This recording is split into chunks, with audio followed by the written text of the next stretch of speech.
Imagine if today someone dug up a shiny yellow rock and said, this is going to be so valuable, it's going to change the world. You'd probably laugh at them. But that's essentially exactly what happened with gold. And it's exactly what's happening again right now. Imagine if gold was just discovered 16 years ago. Would most people even think it has any value at all?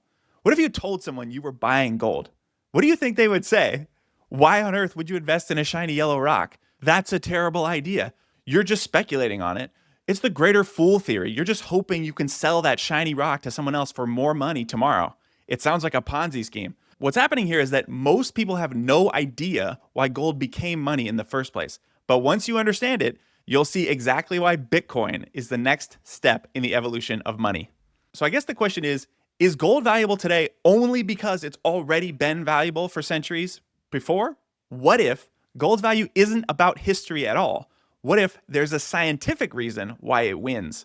And what if there's a scientific reason why Bitcoin will win too? This video is a thought experiment inspired by this Reddit post.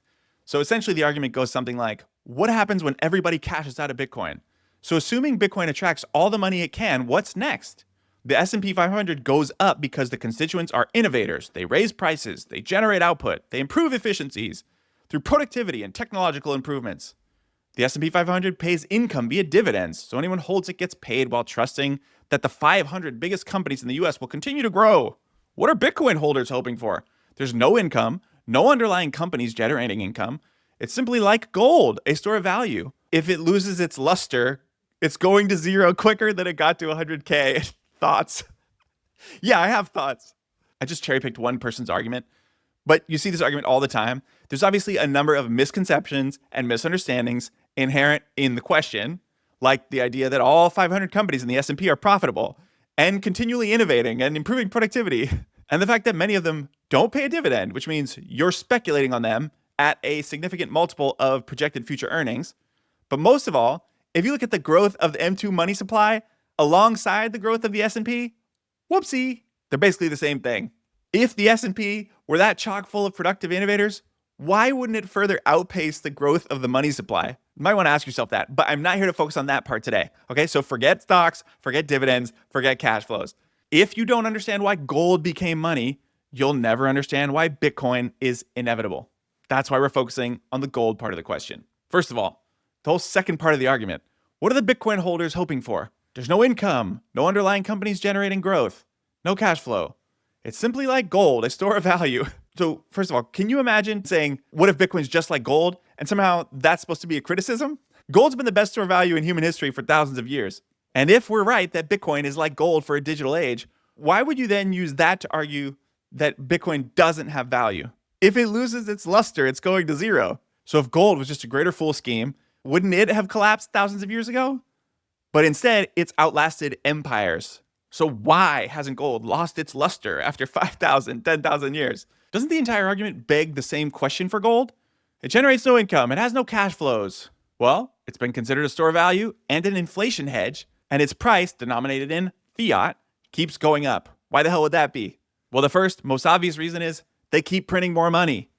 So the number can go up in nominal terms forever. But let's go even deeper. Why is gold treated as a store of value in the first place? Is it only the history? When I was born, gold was already considered money. Same for my parents, same for their parents, but it's just a shiny yellow rock. So let's imagine if gold were discovered today, and more people keep buying it, and its price keeps going up. The majority of people would definitely be saying, I can't believe you're buying that shiny yellow rock. It has no inherent value. They definitely say it's not money. No one uses it to buy things. It can't compete with the dollar. Look at the transaction throughput. It can't process millions of transactions like Visa. It'll never scale so the whole world can use it as money. You can't even buy things with it online. Maybe you can make pretty jewelry out of it, but that's literally all it's good for. Is there a reason why gold has inherent value? I thought money was just a shared delusion. Doesn't it only have value because the government says so? If you study history, it turns out there is a reason why a commodity good becomes money and why gold became the dominant store of value. Humans have used different things as money: shells, beads, copper, tobacco, many more things throughout history. It turns out that if something has a specific set of properties, then it can be useful at fulfilling this technology that we call money. Here's the secret nobody teaches you in school. Good money is not random. It follows a formula, and gold checks all the boxes. The properties are, it has to be durable, portable, divisible, fungible, verifiable, and scarce. Humans will naturally converge on goods that have those properties in order to use them as money. But then what happens is monetary goods compete with each other in the free market, and the better money wins. Seashells lose to silver, silver loses to gold, fiat will lose to Bitcoin. The market dematerializes from soft money to hard money. Wealth flows downhill towards the scarcest, most secure asset. When I use the word hard money, hard means harder to produce more of. That means it's more scarce. It's harder to produce more gold than it is more seashells. So over time, seashells used as money will go to zero against gold. They get demonetized. That means any monetary premium that they hold above their utility value goes to zero. And if you're holding your wealth in seashells, your purchasing power goes to zero. Gold did this to all of the forms of money over time.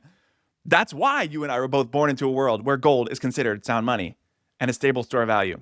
So let me ask you again, if gold were first discovered today, would it just be a speculative investment?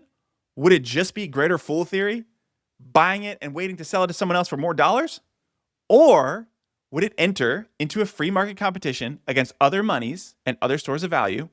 And since gold is harder to produce more of than fiat monies, would gold continue to become more and more valuable as it sucked the monetary premium out of fiat monies? As those fiat monies trended to zero over time against gold, because they're worse money, because they don't possess the necessary properties to be good money. They're not scarce.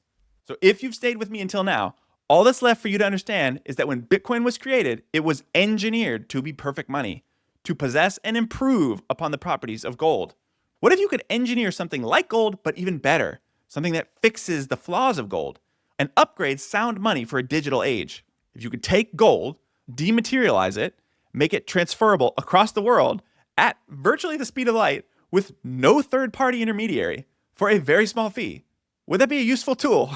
And you could make it even more divisible, so it was trivial to divide it into really small units, make payments of any size, even micropayments. And you made it more verifiable than gold.